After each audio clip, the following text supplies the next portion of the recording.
할렐루야. 오늘도 한 주간을 마무리하는 이 금요일 이 시간에 그래도 여러분 주님을 사랑하고 또 은혜를 사모하며 믿음으로 이 자리에 나온 여러분에게 살아계신 하나님의 큰 은혜와 평강과 축복이 여러분 가운데 함께 하시기를 주님의 이름으로 간절히 축복합니다. 제가 오늘 예배 전에 이렇게 기도를 하면 항상 이렇게 예배에 오신 분들을 축복하며 기도를 해요. 그랬더니 오늘은 제 마음에 그런 마음을 하나님이 품게 해주시는 거예요. 뭐냐면 참 기특하고 좋다 이런 마음을 하나님이 이렇게 품게 해주시는데 오늘 이 자리에 나온 여러분이 하나님이 그렇게 보시는 것 같아요. 얘들아, 안 나와도 내가 뭐라 하지 않을 텐데, 기도하지 않는다고 내가 너네들 싫어하는 것도 아닐 텐데, 남들은 다 쉬고 싶은 이 시간에 그래도 기도하고 싶어서, 그래도 말씀 듣고 싶어서, 그래도 나를 생각해서 이 자리에 먼저 몸과 마음을 구별하여 나를 선택해주고 나를 인정해준 여러분이 하나님이 너무 기뻐하시는 것 같습니다. 목사의 마음이 아니라 하나님이 그런 마음인 것 같아서 거기에 제가 한마디 더, 하나님 저도 그렇죠, 이렇게 한번 하나님 저도 안 나올 수 있는 그건 아닌 것 같지만 그런 사람이 있다잖아요. 어떤 아들이 있는데 아들이라서 엄마 나 오늘 학교 정말 가기 싫다 그래요. 그랬더니 야 그래도 가야지. 아니 선생님들도 나한테 잘 안 해주고 애들도 나를 잘 안 반겨준다고. 에이 그래도 가야지. 나 가기 싫어. 야 네가 선생인데 가야지. 그래. 여러분 아는 얘기를 이렇게 웃어주시다니 오늘 분위기가 좋습니다마는 요게 전부 줘서 목사도 가기 싫은데 하나님이 야 네가 목사인데 가서 설교해야지. 이래. 그래서 참 여기 나오기 힘든 이 금요 기도에 여러분이 또 이렇게 하나님과의 약속으로 또 하나님이 기뻐하는 이 구별된 이 예배 자리에 나오신 여러분 너무너무 귀하고요. 또 믿음으로 나온 만큼 하나님이 놀라운 은혜와 역사를 부어주실 줄로 믿습니다. 여러분 신앙생활은 무엇을 하느냐가 중요한 게 아니라 어떤 믿음으로 하느냐 그 중심이 중요한 거거든요. 예수님의 옷자락을요 많은 사람이 만졌어요. 그런데 능력이 빠져나간 사람은 한 여인밖에 없었습니다. 그게 뭐냐면 하나님은 오늘도 우리의 믿음을 보신다는 거예요. 오늘 여러분이 그 믿음으로 오신 것만큼 하나님이 기도하는 것마다 응답하시고 사모하는 것마다 채워지는 놀라운 은혜가 있기를 주님의 이름으로 간절히 축복합니다. 그런 의미로 우리 옆 사람에게 이렇게 인사합시다. 잘 나오셨습니다. 사랑하고 축복합니다. 한 가지만 더 축복합시다. 당신이 하나님의 기쁨입니다. 이렇게 했어요. 당신이 하나님의 기쁨이에요. 당신이 하나님의 기쁨입니다. 할렐루야. 너무너무 감사해요. 저는 금요일마다 주일에 들었던 말씀을 다시 복습하면서 우리가 하나님의 말씀을 되새기고 있는데요. 오늘은 이 말씀을 같이 나누면서 질문을 한번 던지면서 그 질문 속에서 우리가 한번 말씀도 되새겨보고 우리의 생각도 한번 물론 뭐 여러분에게 하나하나 대답하라는 건 아니에요. 하지만 우리가 속해 나눔은 아니지만 우리가 그래도 한번 말씀을 들었으니 그 말씀 한번 되새기면서 질문을 던지면서 오늘 한번 말씀을 풀어가고 다시 한번 이해했으면 좋겠습니다. 자 그러면서 여는 마음으로 이렇게 질문 한번 던져봤어요. 큐. 자 한번 읽어봅시다. 시작. 최근에 누군가의 방문이나 소식을 기다리며 설레거나 기뻤던 적이 있나요? 여러분 누군가를 만나기를 설레거나 기대해 본 적 있습니까? 바람 피는 사람들 말고. 바람 피는 사람들은 만날 것 엄청 기대하는데 여러분 제가 한 몇 달 전에 친구를 만났는데 그 친구가 30년 지기 친구예요. 그러니까 제가 대학교 1학년 때 만나가지고 지금까지 교제하는데 그 친구는 지금 대전에 서울에 사는데 대전까지 교회를 다녀요. 그러면서 지금 몇 년 전에 장로가 된 친구인데 그 친구가 전화가 왔습니다. 뭐냐? 드디어 여자친구가 생겼다는 거예요. 아직 장가를 못 간 친구였습니다. 여자친구가 생겨서 저한테 소개시켜주러 온다는 거예요. 그래서 야 50살이 넘어서 만난 그 자매는 어떤 자매인가 하면서 되게 설레며 기다렸던 기억이 나요. 저희 아내보다는 조금 못하지만 아주 미모에 좀 나이가 좀 차이 나는데 만나서 6월 달에 결혼한다 그래요. 그래서 제가 축사를 맡게 됐습니다만은 그래서 축사 한마디에 그거 하려고 그래요. 너가 결혼하기 전에 예수가 재림할 줄 알았는데 네가 먼저 결혼하는구나. 이 말 한번 해볼까 하는데 그래서 그 친구를 만날 때 그 설렘과 기다림이 저는 있었는데요. 여러분은 요 근래에 누구를 만나거나 기다릴 때 설렘으로 기다린 분 혹시 계십니까? 여러분, 제자들이 예수님을 기다릴 때는 어땠을까요? 아마 전혀 그런 마음이 없었을 거예요. 왜? 예수님이 부활하심을 믿지 않았기 때문에. 자, 오늘 우리가 읽은 나눌 그 말씀의 내용은 우리가 알다시피 부활하신 후에 예수님께 제자들을 처음 찾아오실 때의 모습이거든요. 자, 그때 말씀을 우리 한번 읽어볼까요? 요한복음 20장 우리 19절에서 23절까지 말씀입니다. 자, 한번 제가 한 절, 여러분들이 한 절 교독해 볼게요. 이날 곧 안식 후 첫날 저녁 때에 제자들이 유대인을 두려워하여 모인 곳에 문들을 닫았더니 예수께서 오사 가운데 서서 이르시되 너희에게 평강이 있을지어다. 이 말씀을 하시고 손과 옆구리를 보이시니 제자들이 주를 보고 기뻐하더라. 예수께서 또 이르시되 너희에게 평강이 있을지어다. 아버지께서 나를 보내신 것 같이 나도 너희를 보내노라. 이 말씀을 하시고 그들을 향하사 숨을 내쉬며 이르시되 성령을 받으라. 함께 읽습니다. 너희가 누구의 죄든지 사하면 사하여질 것이요 누구의 죄든지 그대로 두면 그대로 있으리라 하시니라. 아멘. 여러분, 예수님이 십자가에서 돌아가시고 부활하셔서 여러분이 만약에 예수님이라면 내가 살아나서 제일 먼저 만나보고 싶은 사람이 사실 누구일까요? 빌라도일까요? 나 살아났다 빌라도야. 아니면 유대 지도자일까요? 니들이 죽인 내가 살아났다. 이렇게 유대 지도자들에게 먼저 찾아가고 싶었을까요? 아니요. 예수님은 3년 동안 함께 따라다니면서 동고동락했던 제자들을 찾아가고 싶었던 겁니다. 그래서 예수님이 부활하셔서 제일 먼저 찾아간 곳이 어디냐? 제자들이 모여 있는 곳이었습니다. 자, 그러면 예수님께서 제자들에게 찾아갔는데 그때 그들은 유대인들이 두려워 문을 닫고 숨어 있었다고 나오죠. 자, 그러면 질문을 이렇게 던졌어요. 큐. 자, 이거 봅시다. 부활하신 예수님이 두려움에 떨며 문을 닫고 있던 제자들에게 나타나셔서 가장 먼저 하신 말씀은 무엇이었을까요? 아니요. 저 같으면 내 이놈들 감히 너희들이 나를 이렇게 배신할 수 있냐? 요 베드로 일로 와봐 너. 뭐 다른 제자는 버려도 뭐 너는 안 버린다고? 내가 3번 부인하는 거 똑똑히 봤어 너. 그리고 다른 제자들도 뭐 같이 버리지 않는다고 다 도망가더만 뭐 십자가 따라온 사람 아무도 한 명도 나를 변명 안 해주고 야 내가 3년 동안 너희들 먹이고 입히고 지내는데 야 그 세월이 나는 아깝다 야 이렇게 말할 법도 하지 않습니까? 그래서 서운함을 이야기하거나 책망할 법도 한데 예수님은 그들을 책망하거나 서운함을 말씀하지도 않으셨고 그들의 죄를 들추지도 않았습니다. 예수님께서 그들에게 하신 것은요 그들에게 책망과 서운함이 아니라 그들에게 예수님은 3가지를 주셨습니다. 그래서 3가지의 은혜를 주셨다는 거예요. 그 3가지 은혜가 뭐냐? 첫째가 그들에게 평강이 있을지어라 하면서 평강을 주셨고요. 두 번째는 내가 너희를 보내노라 하면서 사명을 맡기셨고요. 세 번째로 그들에게 뭐예요? 성령을 주셨습니다.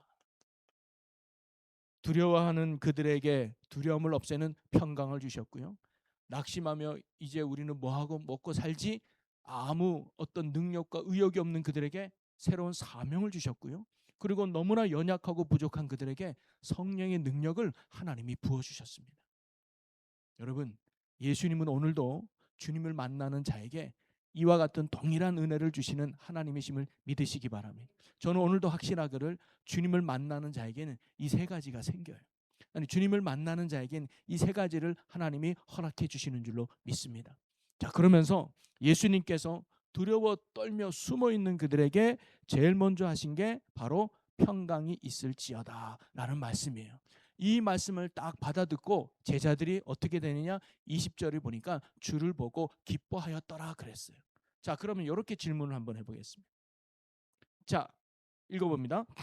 주님은 제자들을 책망하지 않으시고 평강을 선포하셨습니다. 제자들이 주변 상황이 바뀌지 않았음에도 주님을 보고 기뻐할 수 있었던 이유는 네, 무엇일까요? 여러분 제자들의 지금 상황을 한번 생각해 봅시다. 제자들의 상황은요, 첫째는 예수님을 버리고 도망친 거에 대한 죄책감이 마음에 있지 않았을까요? 두 번째는 유대인들이 예수님을 죽인 그들이 제자들을 찾아가지고 나도 죽일 것 같은 그런 불안감이 제자들에게 있지 않았겠습니까? 그 중에 대표가 베드로가 아마 얘기했겠죠. 야, 나 큰일 날 뻔했어. 나를 알아봐가지고 큰일 날. 야, 도마 아니면 뭐 여기 뭐저 유다나 다른 뭐 이제 제자들 야고보 너희도 큰일 나. 나갔다가 야 들켜. 그러니까 우리 숨어 있자 하면서 예수님을 죽인 유대인들이 자기도 어떻게 할까봐 불안감 속에 그들이 숨어 있었죠. 또 하나는 뭘까요? 모든 소망을 잃어버렸어.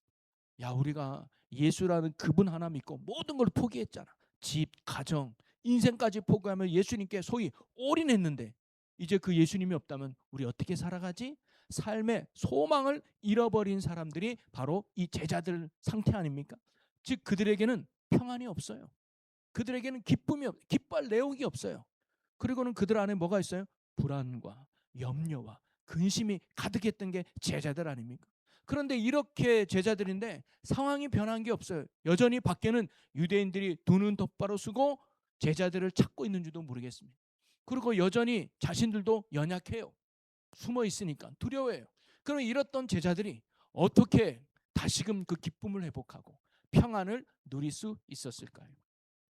여러분, 우리가 두려움 속에 있는 제자들을 통해서 깨달을 수 있는 중요한 진리 하나가 있습니다. 하나님이 가르쳐 주는 거 뭐냐면, 여러분, 인간은요 하나님을 잃어버리면 두려운 존재로 살아갈 수밖에 없다는 거예요.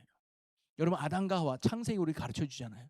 아담과 하와가 하나님과 함께 에덴 동산에 거닐 때는 두려움이 없었어요. 벌거벗은 것이 문제가 되지 않았습니다. 걱정거리가 없었어요. 왜? 하나님의 평강이 안에 넘쳤기 때문에. 그런데 소위 죄를 범하고 하나님의 관계가 끊어졌더니 그들의 가운데 뭐예요? 벌거벗은 것이 두려움이 됐습니다. 근심거리가 된 거예요. 상황은 똑같은데 하나님이 있느냐 없느냐가 두려운 삶이냐 두렵지 않은 삶이냐 바뀌었던 것처럼 오늘 제자들도요. 사실 제자들이 지금 두려워서 숨은 이유는 유대인 때문이 아니었을 겁니다. 왜냐하면 3년 동안 유대인들이 계속 예수님을 대적하지 않았겠습니까? 상황과 형편은 똑같은데 뭐가 달라졌느냐? 옆에 예수님이 안 계시는 거예요. 예수님을 잃어버리니까 제자들 마음에 뭐가 찾아온 거예요? 두려움이 찾아온 거예요. 여러분, 오늘날도 예수를 잃어버린 자에게 불안과 염려와 근심이 찾아오게 되어 있습니다. 반대로 주님이 임하는 곳에, 주님이 함께하는 그에게 하나님의 평강이 그 영혼 가운데 가득 채워지게 되는 줄로 믿으시기 바랍니다. 그래서 예수님이 두려워 떠는 제자들에게 나타나서 너희에게 평강이 있을지어다, 이 말은 뭐냐면 너희들 이제 두려워하지 않아도 돼. 두려워할 이유가 여기 있어라고 예수님이 말한 거예요. 왜? 내가 살아왔어. 내가 살아서 지금 너희와 함께하기 때문에 너희는 더 이상 두려워할 이유가 없고 두려워할 필요가 없어라고 예수님이 말씀하시는 거죠. 한마디로 말하면 예수님을 만난 그 제자들은 예수님이 주시는 평강이 그들 안에 넘쳤기 때문에 주로 인하여 평안과 기쁨을 제자들이 누릴 수 있었다는 사실입니다. 여러분, 세상이 주는 평안과 주님 주는 평안은 다르다고 예수님이 말씀하잖아요. 여러분, 세상이 주는 평안은 뭡니까? 상황에 따른, 조건에 따른 평안이에요. 즉 가지면 오는 평안입니다. 넉넉히 누르면 오는 평안이에요. 주머니가 좀 차고 넘치면 오는 평안과 만족함입니다. 일이 잘 풀리면 평안해요. 근데 반대로 주머니가 비거나 잃어버리거나 실패하거나 없으면 두려움이 오는 게 세상의 평안의 기준이죠. 자, 그러나 하나님이 주시는 평안, 예수님이 주신 평안은 세상과 다르다고 했습니다. 그거는 상황에 따라 오는 평안이 아니라는 거예요. 그것은 뭐냐면 하나님 예수님이 주신 평안은요, 흔들리지 않는 평안입니다. 즉 주머니에 넉넉히 있어도 평안하지만 없어도 평안하다는 거예요. 일이 잘 풀린 것도 기쁘고 감사하지만 일이 잘 풀리지 않아도 내 안에 만족과 평안이 있어요. 성공해도 평안하지만 실패해도 평안해요. 높은 곳에 올라가도 평안하지만 낮은 곳에 올라가도 평안해요. 60평짜리 아파트 살아도 감사하고 평안하지만 15평 살아도 괜찮은 거예요. 그랜저나 아주 좋은 자동차를 타고 다녀도 평안하지만 모닝을 타고 다녀도 평안한 거예요. 환경이나 상황에 따라 흔들리는 평안이 아니기 때문입니다. 그리고 그 평안은 빼앗기지 않는 평안입니다. 어떤 시련이 와도 없어지질 않아요. 어떤 고난이 와도 빼앗기지 않아요. 왜 그러냐? 그 평안의 주체가 바로 내 안에 계시는 예수님이기 때문입니다. 그래서 우리는 예수님을 평강의 왕이라고 하잖아요. 그래서 제가요, 예수 만난 사람들의 공통적이 뭐냐면 그 안에 평강이 있고 기쁨이 있어요. 정말 예수님이 계시는요, 암에 걸려도요 두려워하지 않아요. 취업에 계속 실패해도 낙심하지 않아요. 얼굴이 정말 형편없어도 두려워하지 않아요. 키가 작아도 염려하지 않아요. 뭔가 인생에 불편하고 어려움이 있어도 그것 때문에 원망하거나 불평하거나 두려워하지 않아요. 놀라워요. 그 이유가 뭘까요? 흔들리지 않는 평안, 빼앗기지 않는 참된 평안과 기쁨이 그 안에 있기 때문입니다. 그게 예수 기도예요. 그게 복음의 능력인 줄로 믿으시기 바랍니다. 여러분, 바울과 실라가 복음 전하는 것 때문에 감옥에 갇히죠. 그리고 매를 맞고 갑니다. 그 당시 매를 맞았다 그러면 39대 기본적으로 맞았다고 보면 돼요. 성경에 채찍을 맞았다는 건 40에서 하나 뺀 39대 맞았다고 보시면 됩니다. 그 뭐 거의 고통이죠. 체력적으로 엄청 바닥이에요. 근데 그 한밤중에 바울과 실라가 뭐라고 나와요? 하나님을 찬양했다고 나와요. 찬양은 감사했다는 거예요. 그들의 이름을 높였다는 거예요. 아니, 감옥 안에서도 차디찬 그 어두운 고통에 있는 바울과 실라가 어떻게 그 평안과 기쁨으로 하나님을 찬양할 수 있었을까요? 또 스데반 집사님은 복음을 전하고 설교 한 번 했다고 돌에 맞아 죽는 상황 아닙니까? 그런데도 그의 얼굴이 천사와 같았다. 평안을 잃어버리지 않는 기쁨의 표정이었다. 어떻게 죽음 앞에서도 그가 평안을 잃지 않았을까요? 그 이유가 어디 있었을까요? 평강의 왕이 되시는 부활하신 주님이 그들의 손을 꼭 잡고 있었기 때문에, 그들을 꼭 안아주고 있었기 때문에, 그들과 함께 있기 때문에 그들이 그 두려움을 이겨내고 평안으로 승리하게 된 줄로 믿습니다. 그러기에 여러분, 혹시 여러분이 어떤 두려운 상황이 있거나 염려와 불안 가운데 있다 할지라면 상황을 보지 마시고 환경을 보지 마시고 참 평안의 주가 되시는 주님을 더욱 바라보시기 바랍니다. 주님을 더욱 의지하시기 바랍니다. 내 안에 주님이 계시는가 그걸 점검해 보고 내가 다시 회개할 것은 회개하고 주님을 붙들어서 그 부활하신 주님이 내 안에 거실 수 있도록 성령의 충만함과 그리고 주님을 만나는 은혜가 여러분 가운데 충만하시기를 주님의 이름으로 간절히 축원합니다. 여러분, 하나님이 우리를 향한 소원은요 평안과 기쁨이에요. 그래서 데살로니가전서 5장 16절에서 18절 항상 기뻐하라, 쉬지 말고 기도하라, 범사에 감사하라. 이는 예수 그리스도 안에서 너희를 향한 하나님의 뜻이니라. 하나님의 소원은 예수님을 보내주셔서 그 예수로 인하여 저와 여러분이 기뻐하는 삶을 사는 거예요. 저와 여러분이 쉬지 말고 기도하면서 하나님의 소통과 교제 속에 살아가는 거예요. 저와 여러분이 모든 범사에 감사하는 거예요. 상황에 상관없이, 형편에 상관없이 늘 기뻐요. 그렇다고 미친 사람처럼 이게 아니라 늘 내 마음에 뭐예요? 평강이 넘친다는 거예요. 그래서 항상 기뻐하라는 건 제가 방금 하죠. 맨날 뭐 실없이 웃고 말이 그게 아니에요. 그런 사람은 병원에 가야지. 그게 뭐냐면 평강이에요. 평강. 세상에 줄 수 없는 평안. 그러니까 미소가 져져요. 내 안에 빼앗기지 없는 평강이 있어요. 그게 하나님의 소원이에요. 여러분, 예수님이 이 땅에 보내신 이유가 거기 있습니다. 두려워하는 너희들아, 나로 인해서 평안하기 바란다. 나로 인해서 기뻐하기 바란다. 나로 인해서 너가 만족하고 너의 삶이 하나님에서 참 행복하기 원한다. 그게 하나님이 우리를 구원해 주신 목적이라니까요. 그런 은혜 안에 살아가는 여러분 되길 주의 이름으로 간절히 축복합니다. 그래서 주님 만나는 이런 은혜가 있는 거예요. 그래서 두려워하는 제자들에게 예수님이 이런 평강을 주셨어요. 자, 두 번째 질문은, 자, 읽어보겠습니다. 두려움에 있는 그들에게 평강을 주셨던 주님은 두 번째 말씀으로 그들에게 무엇을 주셨나요? 두려움에 있는 제자들에게 예수님이 첫 번째로 평강을 주셨어요. 자, 평강을 주신 걸로 끝나지 않고 두 번째로 예수님께서 그들에게 주신 게 무엇입니까? 네, 사명을 주셨어요. 자, 성경 말씀을 한번 읽어보겠습니다. 21절입니다. 예수께서 또 이르시되 너희에게 평강이 있을지어다. 아버지께서 나를 보내신 것 같이 나도 너희를 네, 보내노라. 여러분, 이거는요 참 중요한 신앙의 어떤 가치인데요. 제가 항상 여러분에게 행복을 강조하고 만족과 기쁨을 이야기했잖아요. 그게 1차 목적이긴 해요. 하나님 우리를 구원하신 이유는 하나님 안에서 두려워하는 인생이 아니라 기뻐하는 인생, 참 만족을 누리는 인생, 그래서 행복한 삶을 하나님이 원하시는 거예요. 그런데 그 행복으로만 끝나지 않습니다. 하나님 우리에게 평강을 주고 행복을 주고 기쁨을 준 그 다음엔 뭐냐면 바로 사명의 자리로 하나님이 가기를 원하세요. 오늘 예수님이 보니까 평강으로 기쁨을 회복한 그들에게 뭐냐면 내가 너희를 보내노라 그러는 거. 보낸다는 것은 뭐냐면 일을 맡긴다는 거 아닙니까? 예수님께서 승천하시기 전에 제자들에게 너희는 예루살렘과 유다와 사마리아와 땅끝까지 가라 그래요. 보냈단 말이죠. 보낸 이유가 뭘까요? 야, 인생은 크게 놀아야 돼. 좁은 충주에 살지 말고 넓은 도시로 가. 그래서 네 인생을 멋지게 펼쳐. 왜? 내가 원하는 건 행복이니까. 내가 원하는 건 네 기쁨이니까 네 기뻐하고 네 만족스러운 삶을 저 넓은 곳에 가서 듬뿍 펼치렴이라고 보낸 게 아니란 말이에요. 하나님이 저 땅끝까지 보낸 이유는 뭐냐면 그들에게 사명을 주시는 겁니다. 근데 그 사명이 뭐냐면 내가 하나님이 나를 보내신 것 같이 내가 너희를 보낸다는 거예요. 즉 그 사명을 뭐냐면 예수님과 동일한 사명 아니겠습니까? 그러면 예수님의 사명은 무엇이었는데요?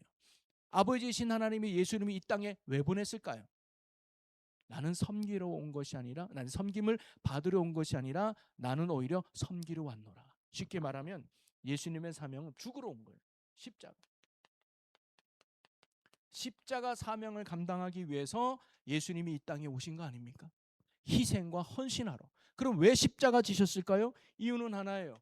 영혼들을 구원하기 위해서.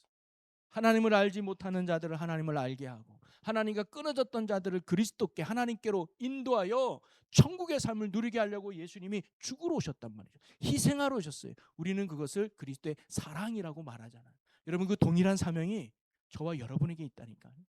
여러분 그 사명은 교회를 짓는 사명이 아니고 그 사명은 단순히 여기에서 뭐 간식 한 번 주고 또는 뭐 봉사하고 헌신하는 그것도 작은 의미의 사명일 수 있지만 진정한 사명의 큰 핵심은 뭐예요? 저와 여러분이 구원받게 하는 복음을 전할 사명이 저와 여러분에게 있는 줄로 믿으시기 바랍니다. 그래서 예수를 알지 못하는 사람들에게 예수를 알리고 그리스도를 만나지 못하는 사람에게 그들이 그리스도를 만날 수 있도록 그래서 지옥 가는 그들을 천국으로 인도하는 복음의 사명이 저와 여러분에게 있다는 거예요. 근데 그 복음의 도구가 뭐냐? 십자가. 자기 십자가를 지고 나를 쫓을 것이니라. 즉 십자가는 뭘까요? 아까 그랬잖아요. 사랑과 희생이에요. 희생 없으면 복음 못 전합니다. 여러분 전도 쉬운 거 아니에요. 사탕 발림 계속하고 선물도 공세하고 어떻게든 그가 침을 뱉어도 하하 웃으면서 그 영혼을 살리기 위한 희생과 헌신이 필요해요. 좋은 사람만, 나랑 친한 사람만, 내 말 잘 듣는 사람만 전도하는 게 아니라 정말 그 영혼을 구원하기 위해서는 자존심도 내려놓고 정말 그 영혼을 살리기 위해서는 물질도 좀 써가면서 내 모든 아픔과 희생을 하면서 그 영혼을 살리는 구원의 사명이 저와 여러분에게 있음을 믿으시기를 바랍니다. 그래서요 구원받은 모든 성도들에게는 사명이 주어지는 겁니다. 여러분 우리가요 은혜 받는 것도 중요하지만 구원받는 것도 중요하지만 그 다음에 뭐예요? 이게 은혜 받은 거예요. 이게 구원받은 거라면 그 다음에 은혜 받은 것을 넘어서 구원받은 것을 넘어서 사명의 자리로 가야 될 줄로 믿으시기를 바랍니다. 사실 주님을 만나서 은혜를 받고 구원을 받으면 입이 가만히 있지 못해요. 내 몸이 가만히 있지 못합니다. 왜냐하면 전할 수밖에 없고 보여줄 수밖에 없어요. 여러분 정말 맛있는 음식 먹어보셨죠? 정말 이렇게 맛있을 수가 있을까? 그러면 정말 맛있는 음식 먹으면 자동적으로 어떤 생각이 듭니까? 나만 알아야지. 내가 누구한테 꼭 보여주나 마나. 아니에요. 정말 맛있고 좋으면 나도 모르게 소개시켜주고 전하고 싶은 거예요. 좋은 영화를 보면 야, 그 영화 꼭 봐. 너무 좋아. 너무 맛있는 게 있으면 야, 너희 음식 먹어봐. 너무너무 좋아. 정말 좋은 사람이 있으면 소개시켜주고 만나고 싶어 하잖아요. 그게 똑같습니다. 정말로 내가 예수님을 만나고 그분의 은혜 안에 있으면요 너무 좋아서 있을 수가 없는 거예요. 가까운 사람에게 얘기할 수밖에 없는 거예요. 나 너무너무 좋다. 너도 교회 나갔으면 너무 좋겠다. 야, 나 너 너무 좋다. 너도 예수님 만났으면 너무 좋겠다. 나 너무너무 좋다. 너도 천국 갔으면 좋겠습니다. 이게요 시키지 않아도 나오게 되어 있습니다. 그게 자연스러운 현상이에요. 내 안에 은혜가 없다 보니까 내 안에 예수의 생명이 약하다 보니까 자꾸 그것이 형식화 되면서 전하지 않는 것이죠. 저는 여러분이 예수 그리스도를 만남으로 말미암아 사명의 자리까지 가는 여러분 되기를 주님의 이름으로 간절히 축복합니다. 사명이라고 말하니까 되게 무겁게 느껴지잖아요. 그래서 사명자는 목사님이나 선교사님이나 특별히 부름받은 사람이나 사명자니 아이고 나 같은 사람이 무슨 사명자야. 아니요. 사명이라는 게 뭐냐면 부르심을 받고 보냄을 받았다는 뜻입니다. 여러분 제자들을 보낼 것처럼 오늘도 구원받은 저와 여러분을 예수님이 보내신 거예요. 어디로 보냈을까요? 가정으로 보내고 믿지 않는 남편에게 보내고 믿지 않는 자녀들에게 보내고 믿지 않는 직장 동료에게 보내고 믿지 않는 여러분 이웃에게 보내는 거예요. 그게 사명자예요. 그럼 보냄을 받아서 뭐 했을까요? 그들을 위해서 사랑을 보여주는 거예요. 십자가의 사랑. 여러분 십자가 지실 때 백부장이 있잖아요. 백부장이 처음에는 예수님을 죄인으로 인정하고 십자가 못 박아 죽인 일에 열심히 냈습니다. 그런데 예수님이 마지막 십자가에서 운명하시자 백부장이 뭐라고 고백했죠? 그가 진짜 하나님의 아들이었도다.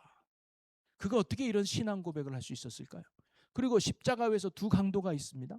그런데 한 강도는 끝까지 예수님을 부인했지만 한 강도는 처음에 똑같이 너도 죄인인데 먹으려면서 예수님을 지적하다가 후에 가서는 당신이 거하는 나라에 나도 있기를 원합니다 하면서 예수님을 왕으로 인정해요.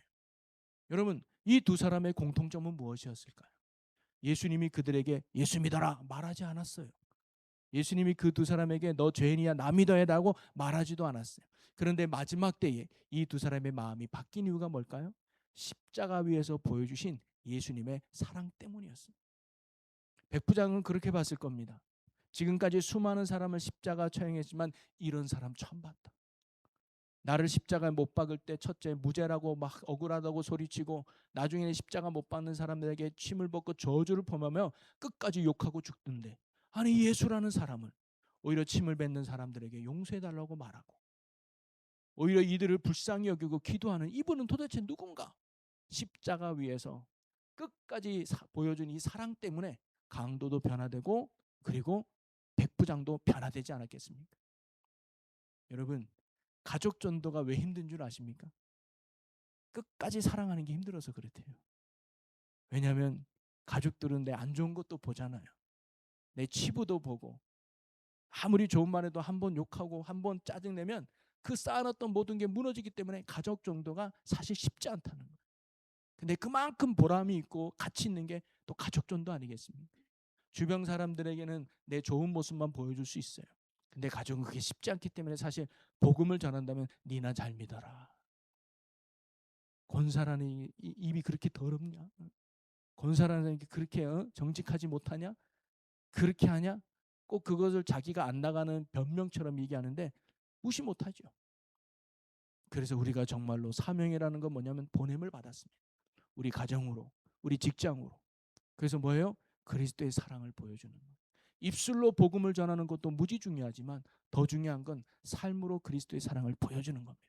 그럴 때 그들이 녹아지는 거예요. 그럴 때 우리의 말에 빨이 쓰는 겁니다.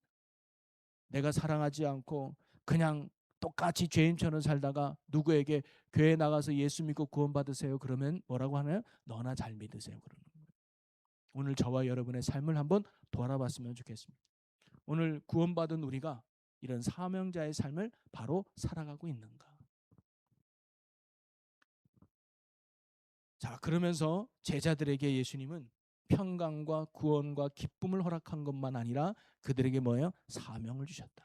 내가 너희를 보내서 십자가에 죽어 구원했듯이 이제 내가 너희를 보내노니 너희도 어디 가든지 십자가 사명으로 영혼들을 구원해라. 그 사명이 오늘 저와 여러분에게 있어요. 자, 그런데 또 네 번째 질문입니다. 큐. 자, 읽어봅니다.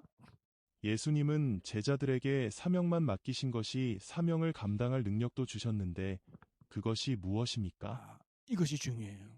여러분 주님께서는요 사명만 맡기신 것이 아니라 그 사명을 감당할 능력 주셨어요. 그것이 뭐예요? 그것이 바로 성령님이십니다. 그래서 예수님은 꼭 성령을 선물로 주신다 그랬어요. 여러분 22절을 보겠습니다. 이 말씀을 하시고 그들을 향하사 숨을 내쉬며 이르시되 성령을 받으라. 아멘. 지금 아직 제달은 성령 받기 전이긴 합니다. 그런데 예수님이 그래요. 성령 받아야 된다. 성령 받기 전에 너희 예루살렘 떠나지 말아라. 내가 약속한 성령을 너희가 보내주면 땅끝까지 내 증인이 될 거야. 왜냐하면 이제는 이들이 사명을 아는 것도 중요하지만 사명을 감당한 능력도 하나님이 같이 준다는 사실을 여러분 꼭 믿으셔야 됩니다. 여러분, 우리가 요즘 신천임원 교육을 하고 있습니다. 집사로 부름받은 분, 권사로 부름받은 분, 교회에서 어떤 직분과 지책은 저는 확실하게 믿기를 하나님이 세우신 직분이라고 저는 믿거든요.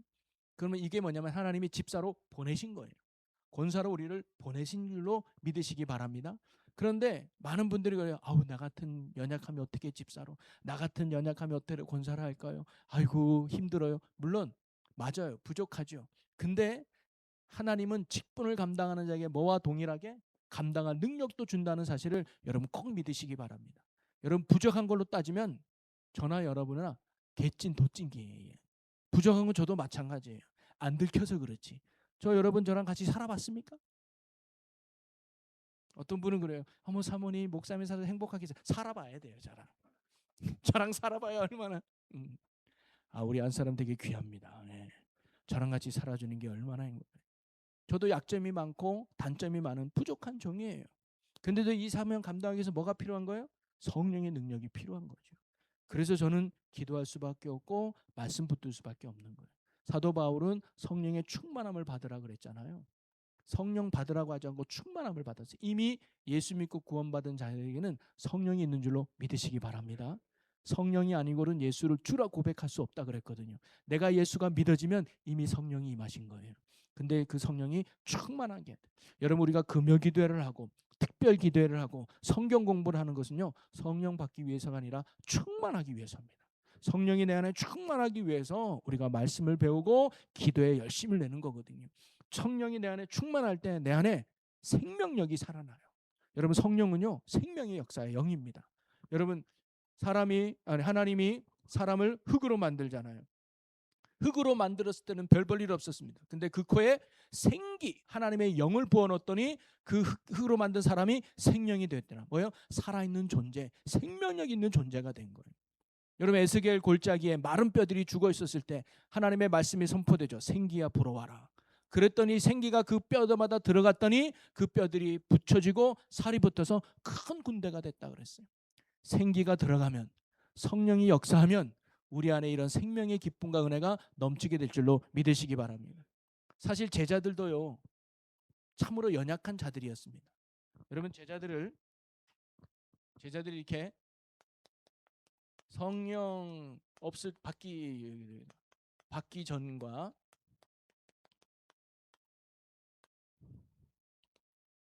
성령 받은 후를 보면 알아요. 자, 이게 사복음서에 나오는 제자들의 모습이고, 이게 사도행전 3장에 나오는 제자의 모습인데, 자, 사복음서에 나오는 제자들, 성령 받기 전에는 첫째, 그들은 기도할 마음이 없는 사람들이었습니다. 한 시간도 깨어 기도할 수 없고 기도가 너무 힘든 예수. 그래서 예수님이 수시로 기도할 때 보면 제자들 데리고 기도한 적이 별로 없어. 그리고 마지막에 겟세마네 동산에서 기도할 때 예수님이 제자 데리고 왔지만 제자들은 뭐 하고 있어요? 잠만 자고 있어. 깨어서 기도할 능력이 없는, 기도할 마음이 없는 게 제자들이었어요. 그 다음에 제자들은 두 번째로 뭐냐면 사람들을 긍휼히 여기는 마음이 없었어요. 그래서 소경 바디메오가 다윗의 자손 예수여 나를 불쌍히 여겨서 했더니 제자들이 뭐라면 조용해 라고 꾸짖었어요. 감히 거지 주제, 소경 주제 이게 어디라고 떠들어, 조용해 라고 꾸짖었던 게 제자들이었어요. 그리고 또 가나안 여인이 자기 딸이 귀신 들리니까 예수님께 와서 내 딸 좀 고쳐주십시오 라고 했을 때 제자들이 뭐냐면 예수님 너무 시끄러운데요, 어떻게 좀 해주죠, 그래서 빨리 돌려보내세요 라고 말했던 게 제자들이었습니다. 그렇게 국률함이 없었던 제자들. 그 다음에 세 번째, 그들은 뭐냐면 두려움 속에 있었습니다. 담대하지 못했어요. 그래서 숨어 지냈잖아요. 그리고 예수님을 증거하지 않았습니다. 베드로가 얼마나 예수님을 배반했습니까? 너 예수 같은 편이, 나 그 사람 모른다니까? 배신하고 증거하지 않았던 게 제자들이에요. 자, 그런데 사도행전 3장에 가니까 어떤 얘기예요? 첫째, 그들은요 시간 날 때마다 기도하러 올라가. 사도행전 3장에 보니까 기도하려고 성전에 올라갔다. 시켜도 기도할까 말까 했던 그들이 이제는 알아서 기도하러 가네. 새벽 기도 나오고 금요 기도에 나오고 기도에 힘쓰는 거예요. 그리고 두 번째, 그들에게는 뭐냐? 긍휼함이 있었습니다. 성전 미문에 날 때부터 다리를 못지 못하는 장애인이 계셨어요. 그런데 그가 다윗 거기 베드로와 그 요한과 사도 보고, 베드로 요한이죠. 그 사도 보고 나 좀 불쌍히 여겨주세요 하지도 않았어요. 그냥 이들이 가다가 눈에 들어왔어.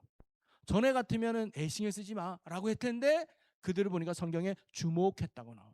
주목했다는 것은요, 그들을 뚫어지게 쳐다보며 긍휼히 여겼다는 것. 그래서 가서 나는 근거함은 없지만 내게 있는 것으로 내게 주노니 나사렛 예수 이름으로 일어나 걸어라. 그랬더니 그 한 지명이 두 다리에 힘이 들어가고 걷고 뛰지 않습니까? 다른 이들을 불쌍히 여기고 굴리 여기는 사랑의 마음이 제자들에게 생겼어요. 그 다음에 그들은 사람을 두려워했다 그러잖아요. 이제 두려워하지 않습니다. 오히려 그렇게 말하죠. 너 예수를 전하면 이제 더 감옥에 가둘 거야. 그랬더니 내가 사람을 두려워하랴 하나님을 두려워하라. 나 옥에 갇혀도 괜찮아. 나는 이제 하나님을 두려워할 거면서 사람을 두려워하는 마음이 그들에게 없어져요. 그 다음에 여기 예수 너 알지? 라고 했을 때 나 그를 몰라요 라고 내 목숨이 더 소중해서 예수를 모른다고 부정했던 베드로가 이제는 뭐예요? 순교까지 하네요. 예수 전하다가 내 목숨까지. 예수님의 아주 확실한 증거자가 됩니다.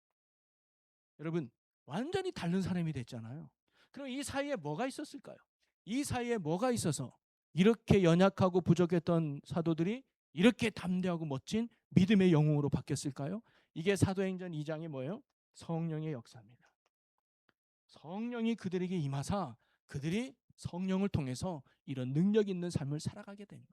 그래서 오늘도 성령님이 말하는 거예요. 여러분, 성령 받고 일하셔야 됩니다.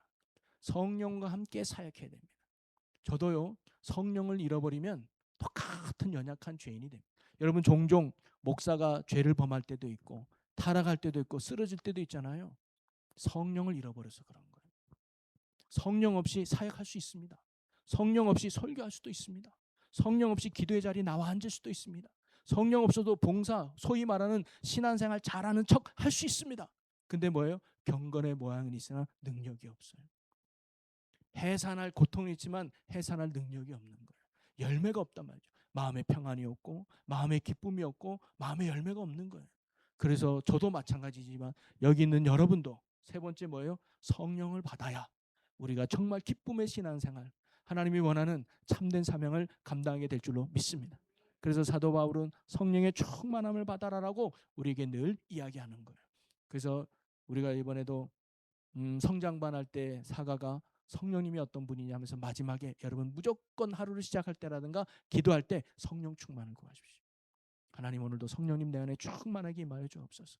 여러분, 그리고 말만 하면 안 돼요. 성령님 어떻게 할까요? 성령님이 곧 내 안에 계시는 주님이요 내 안에 계신 하나님 아니겠습니까? 그래서 항상 성령을 앞세요. 여러분, 성령 충만한 건 어떤 신비로운 현상이나 상황이 아닙니다. 옛날처럼 뒤로 넘어가고 어떤 몸이, 이거는 성령이 내게 임했다고 하는 증상 중에 하나지 그것이 충만함을 보장하는 거예요. 성령 충만한 건 뭐냐면 바로 사명을 감당할 수 없는 자가 사명을 감당하게 되는 거예요.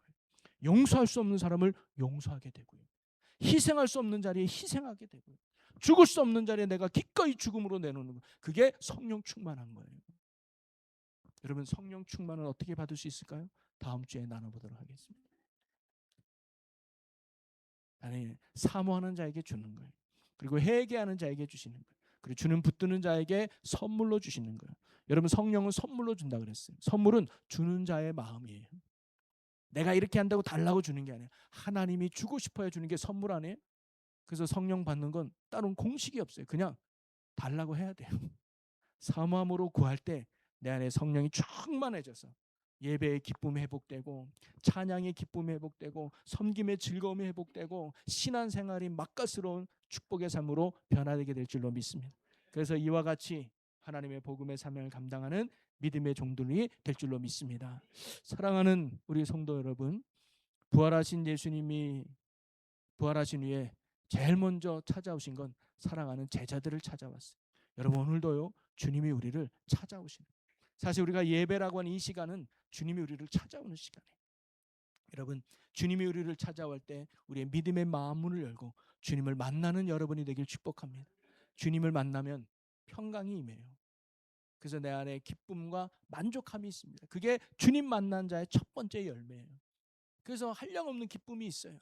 그리고는 이제는 뭐예요? 내가 주를 위해 살겠노라는 결단이 생겨요. 그래서 이제는 내만 좀, 내 유익이 아니라 그럼 그 사랑하는 주님을 위해서 내가 뭘 해야 될까? 주님이 뭘 원할까? 그러면서 주님이 기뻐하는 일을 하고 싶어져요. 이런 사명의 자리로 나가게 되는 줄로 믿습니다. 그런데 우리는 한계가 있어요. 그래서 예수님은 성령을 보내주신 겁니다. 내가 너와 함께 할게. 내가 너의 능력이 되어줄게. 너는 나만 믿고 따라오렴. 여러분 오늘도 그래서 예수님이 부활하신 거예요. 우리와 함께하기 위해서. 여러분 예수님의 또 다른 이름이 뭐라 그랬어요? 임마누엘이에요. 임마누엘이 뭐예요? 하나님이 우리와 함께하시라. 즉 예수님이 이 땅에 오신 이유는 우리 힘으로 살아갈 수 없음을 아셨기에 우리와 함께하기 위해서 오신 분이 예수님이에요.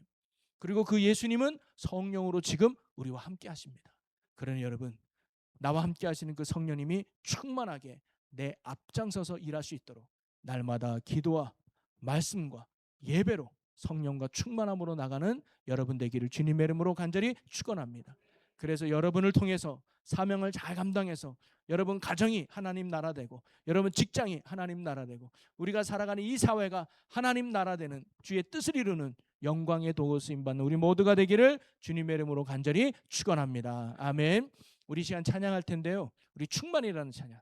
우리가 예수로 충만하는 거, 성령으로 충만하기를 소망하면서 우리 시간 같이 찬양하고 또 우리 기도 오늘 주신 말씀을 결단하며 기도하고 또 오늘은 특별히 교회학교 아이들을 위해서 기도하는 금요 기도회인데요. 우리 아이들이 또 이 시대에 주님을 만나서 이런 사명자로 잘 살아갈 수 있도록 우리가 함께 합심하며 기도하기를 소망합니다.